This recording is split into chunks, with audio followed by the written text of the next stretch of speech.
आम्ही बारकाईने असेल किंवा त्या संदर्भातली कुठे सुरू करण्यात आली त्याच्यामध्येच काही बातमी आली की शासकीय कर्मचाऱ्यांनी त्या संदर्भातला लाभ घेतला. खरं तर जानेवारी महिन्यामध्ये जी काही त्याच्यामध्येच ते लक्षात आलेलं होतं आणि त्यानंतर त्यांना जी काही 2,000 का 2,500 सुमारे जे काही लाभांश शासकीय कर्मचारी होते 2,00,000 डेटा आम्हाला प्राप्त झालेला होता. त्याच्यापैकी हे 2,500 होते आणि त्यांना त्याच वेळेपासून लाभ जो आहे तो देण्याचा बंद करण्यात आलेला आहे. त्याच्यामुळे अशा पद्धतीनं एखादी जर स्कीम असेल त्याच्यामध्ये स्क्रुटिनी आणि त्याचबरोबर त्याच्यामध्ये जे काही ग्राउंड लेवलवरून ज्या ज्या काही वेळेला सूचना येत असतात त्यानुसार योग्य ती कार्यवाही केली जाते. स्वप्नील स्वप्नील स्वप्नील जाधव मागे मागे व्हा ना. महामहिम राज्यपाल नाम होत नाही कदाचित विरोधक आणि इतर सगळे बऱ्याचशा वेळेला राज्यपाल मोदयांना भेटायला जात असतात बदला अशी मागणी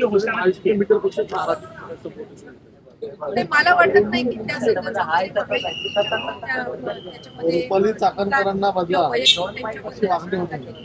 एक गोष्ट निश्चितपणे आहे की महिला आयोग यांचं जे कार्यक्षेत्र आहे याच्या मर्यादा त्याच्यामध्ये असणारी नियमित हे पण आपण समजून घेणं गरजेचं आहे.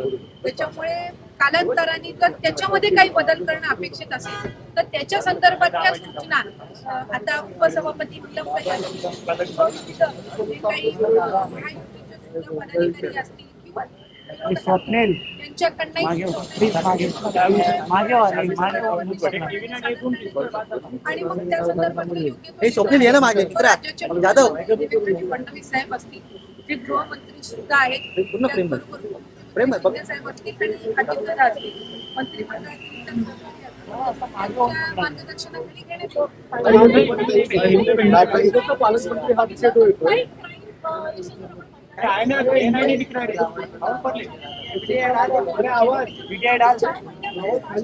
घेण्यात तू डाल ना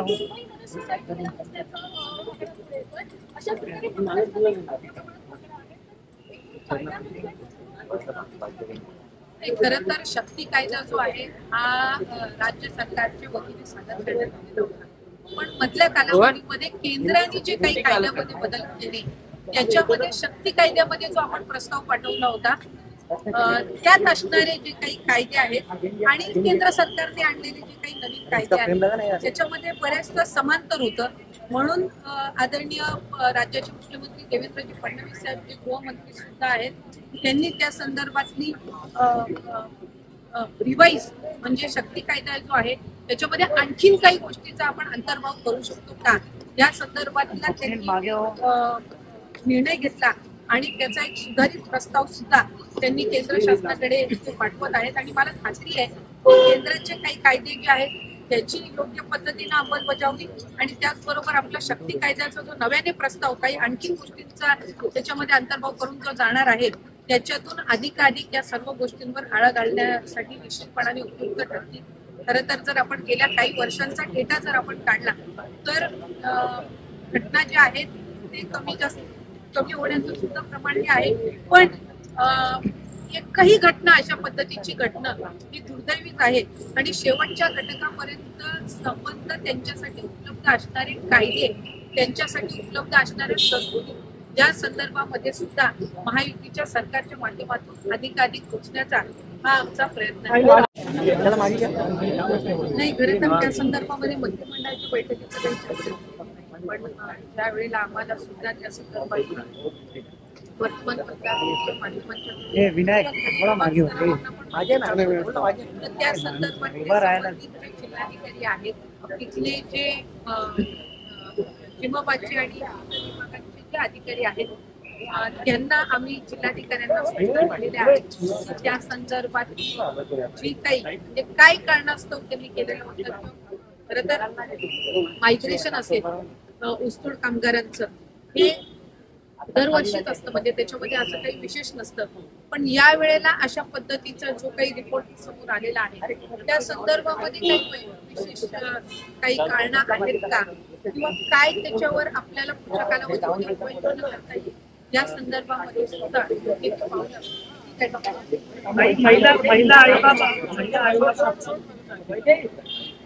लवकरच लाडक्या बहिणीचा मे महिन्याचा हप्ता हा लाडक्या बहिणीच्या केला जाईल.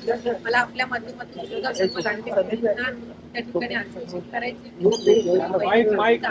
हा त्यांच्या यादव मागे जरा, यादव यादव अरे ये भाई यार मागे या यार.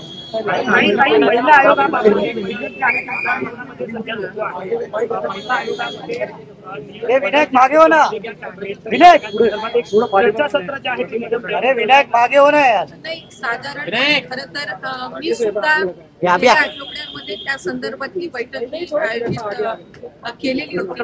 पण आपल्याला सगळ्यांना माहिती आहे की गेल्या आठवड्यामध्ये अनेक गोष्टी आणि बऱ्याचशा ठिकाणी आणि त्या आणि बऱ्याचशा स्थानिक अधिकारी आणि त्याचबरोबर महिला आयोग संबंधितले जे काही अधिकारी आणि त्यांचे सदस्य आणि वेगवेगळ्या ज्या सामाजिक संस्था आहेत त्यांना आमंत्रण आज उपसभापती नीलमताईंनी त्या संदर्भाची बैठक आयोजित केलेली आहे. आणि त्याच्यामध्ये सामाजिक सेवाभावी संस्था आहेत त्यांना आमंत्रित केलेलं आहे. महिला आयोगाच्या अध्यक्षा इतर काही त्यांच्यासोबत निगडीत असणारे जे काही अधिकारी आहेत ते त्या बैठकीला उपस्थित राहतील. त्याच्यातून ज्या काही सूचना येतील त्या निश्चितपणाने विभाग आमच्याकडे सुद्धा येतील आणि आम्ही विभाग त्या शासन स्तरावर सादर करू. त्याच्यामध्ये जर त्यांनी काही आणखी सूचना दिल्या, काही बदल काही सुचवले, कारण महिला आयोगचे जे काही नियम निकष किंवा त्यांच्या संदर्भातली जी काही प्रक्रिया आहे त्याच्यामध्ये जर आता काळानुसार जर काही बदल करण्याची आवश्यकता असेल आणि तशा काही सूचना जर आजच्या आल्या तर निश्चितपणे विभाग स्तरावर CEN न्यूज देश प्रदेश की ताज़ा तरीन खबरों के लिए CEN न्यूज को सब्सक्राइब करें और रहें पल पल की खबर से हर पल बाखबर।